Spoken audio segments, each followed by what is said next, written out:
early morning hours before the first visitor arrives, engineers in the Disneyland Railroad's roundhouse are getting its famous steam engines ready to go.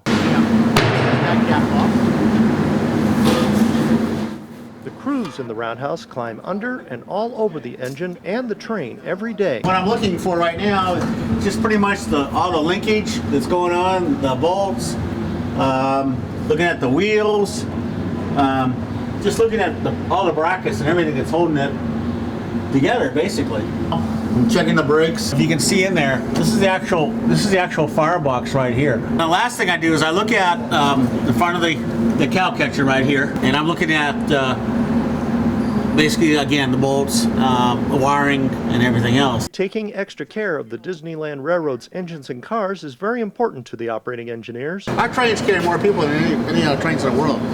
It's pretty amazing. After checking the outside of the steam engine, they check all the controls inside the cab. I'm looking at all the controls again to make sure everything looks like it should, okay? Looking for leaks or what? Looking for leaks, and we'll see more of those, I'm sure, as we get this all fired up. When the safety inspections are done, it's time to fire up the engine. And fire it up is exactly what they do. There's no electric starter on it.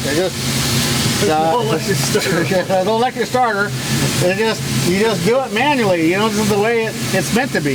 Okay, so anyway, I'm gonna light it. You see it lit here, okay? Now you can see it in there, right? Yeah, the fuel's coming out now. Can you see it? Yeah, I see it. Okay, now I'm gonna put the little atomizer in there, and that's it.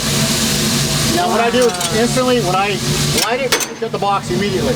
After firing it up, they have to wait while the EP Ripley builds up a head of steam. It's probably going to take, probably a half hour maybe. Basically what I've done is I've isolated the water glass. Okay, you don't see any water in there right now. Right. And what you want to see is you turn this back on, okay, slowly. This is a drain valve. Okay, and then you open up your water valve. This is the water side right here. You want to see water in there. Okay, and then you want to open your steam. And you want to make sure your water level comes right back the way it was before. And it is.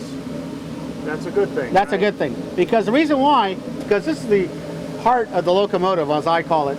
Because without water in the glass, and without water in a boiler like this, you're asking for trouble. When there's enough steam, they pressurize the brakes.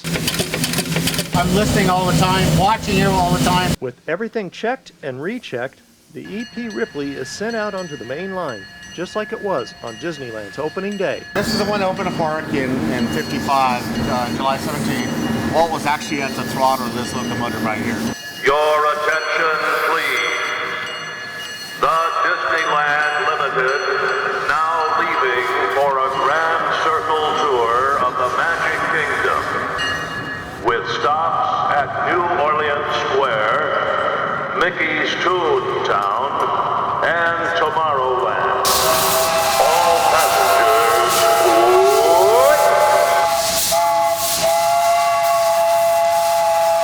Mark Eads reporting for OCRegister.com.